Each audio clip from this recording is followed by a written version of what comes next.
succeed in achieving the soft landing. And all of you know it is not an easy task at all. It's a work of last so many years. Maybe for Chandrayaan-3 it's a work of last 4 years, but for Chandrayaan-2 that was a work of many years back.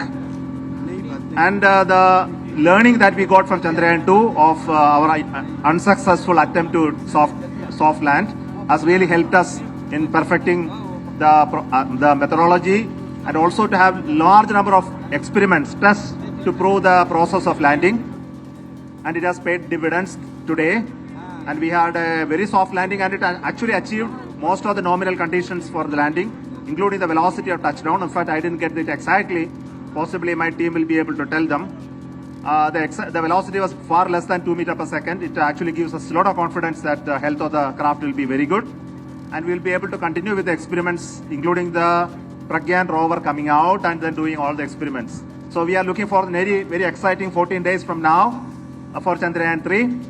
And as Honorable Prime Minister has mentioned, it is not Chandrayaan-3 alone, it is for future scientific exploratory missions. This is the beginning of a golden era. That is a message I get from what our Prime Minister told. So we are looking for launch of Aditya L1 now next month, and also the launches of many other science missions, including the mission for the human spaceflight as well. So thanking each one of you for your support.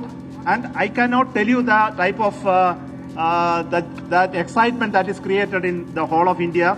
Every school child, every school, every village, every mohalla is excited by the showcasing of this landing videos and broadcast, and all of them are praying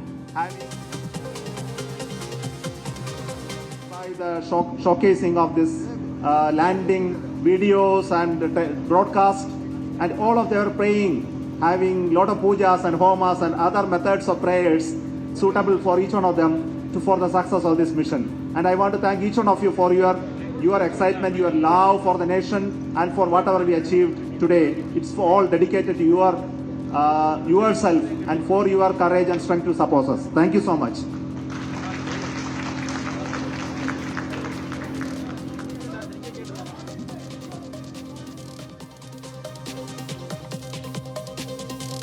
ISRO is planning many missions in the coming days.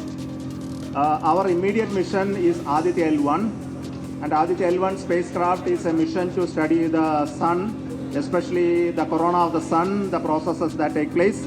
The satellite is called Aditya L1. It's already integrated and it has moved to Sriharikota, and possibly it will be integrated with a rocket maybe today, tomorrow. And we are planning to have a launch on the first week of September. Everything is going as per plan, and after the launch, and this launch will go to an elliptical orbit, and from that it will travel to the Lagrange L1 point, which will take almost 120 days plus. It will be placed in that orbit, and it will do continuous observation of sun unobstructed by the sun, moon or earth. So that is what we are trying to do. There are 7 instruments on board Aditya L1. Now let me complete some more of the missions. The next mission which you are trying to do is the Gaganyaan abort mission demonstration using a test vehicle. For this also the preparations are very well going on. We are targeting to have it on in the end of September or possibly first week of October. So everything is going as per plan. After that we have a GSLV mission for INSAT 3DS, the weather forecasting mission. We also have a mission in PSLV which is scheduled now. And we also have to have the SSLV D3 mission, which is the third development flight of SSLV. So this much is for a short time of next 3 months. And further years I should not announce at this moment because we are working very hard to achieve those targets. Thank you so much.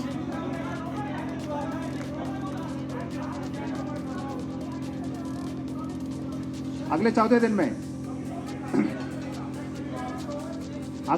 दिन में हमारे ये rover है ना, Vikram lander की health conditions हमको check करना है. इसके बाद the Pragyan rover will come out. Pragyan rover will come out in next maybe a few hours. Sometimes it may take 1 day as well, depending upon the conditions. Then each of the instruments will be deployed. There are many instruments. There is an instrument called Rembha, which will be deploying to study the geophysical parameters of the regolith. Then there is an ILSA which will measure the seismic activity. Then there is, Rembha is going to measure the atmosphere, the charged atmosphere of the moon, and there is a chaste which is going to pierce on the surface of the moon and then measure the thermophysical properties of the regolith. Then we have a ILSA payload which will be lowered from the moon craft, that is Vikram. It will be lowered using some ropes. It will touch the surface and measure the seismic activity on the moon. And once the Pragyan rover comes out, there will be two important experiments, and both of them are linked with the elemental composition and chemical composition of the surface of the moon. The first experiment will be using a laser beam. We will send a laser beam from the rover on the material. It will fuse it, and then it will generate some spectroscopic information which will identify elements there. Another experiment is related to an alpha particle which will be emitted by the radioactive material sitting there, and that will generate certain X-ray fluorescence on the surface, and that will be measured to find out the chemical composition. So these are the main experiments that are on board Chandrayaan-3 now.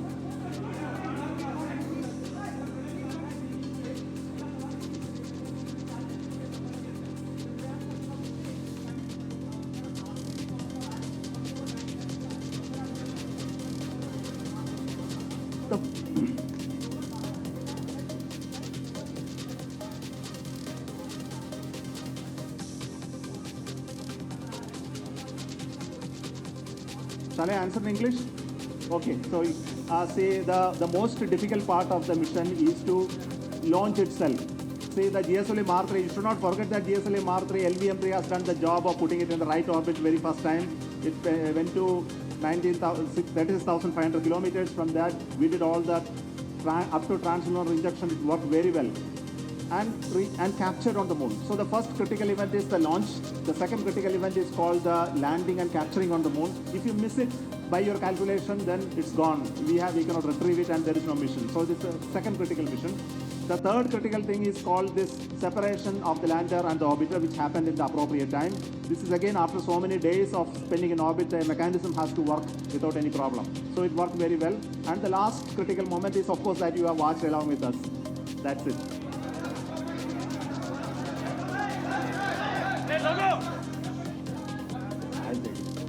You. Okay, success of Chandrayaan-3 meaning for the future exploration. I think it's all clear to you. I don't have to tell. Say when it is such a tough journey for going to moon and landing, soft landing, which is very difficult for any nation to achieve today, even with the advancement of technology, and we achieving it in just two missions. The first mission had a narrow miss, and now we achieved it so perfectly.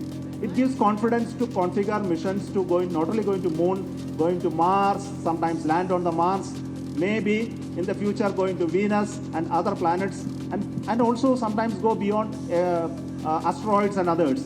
We should think about it. I think you should all support us to plan such missions with a very, very cost-effective mission. Nobody in the world can ever do like this what we do, and nobody will be able to succeed maybe in the minimum most attempts. So I request each one of your support, encouragement. The whole of the nation should be behind us to do this.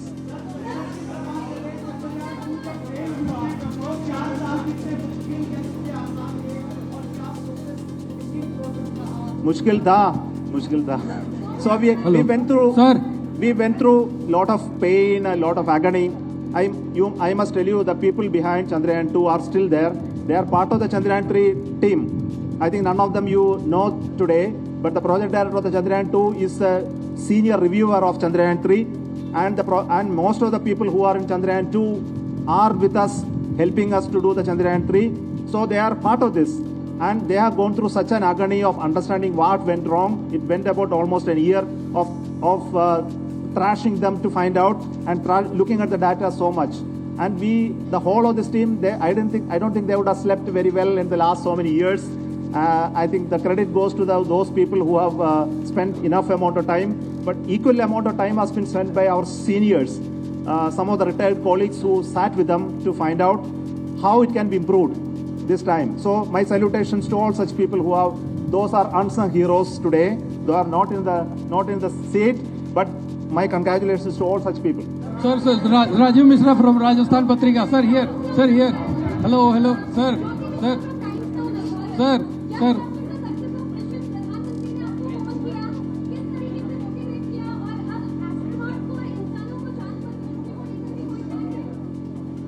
See, Honorable Prime Minister was kind enough to call me, and he connected my name to the Chandrayaan mission. Of course, I am very proud of that. And and he conveyed his greetings to all the scientists in ISRO for the wonderful work they did. Naturally, all of us are proud of that, as I mentioned earlier. And he is very clear about the long-term vision. He wants to make sure that we remain very, very dominant in the area of space exploration and science. It's important for the nation. He is so clear about the Amrit Kal when he was put forth. And we have presented him these ideas and concepts, and I'm very hopeful that he will be supporting us to continue these missions, exploratory missions, science missions, in addition to what is important for societal and commercial needs. Thank you.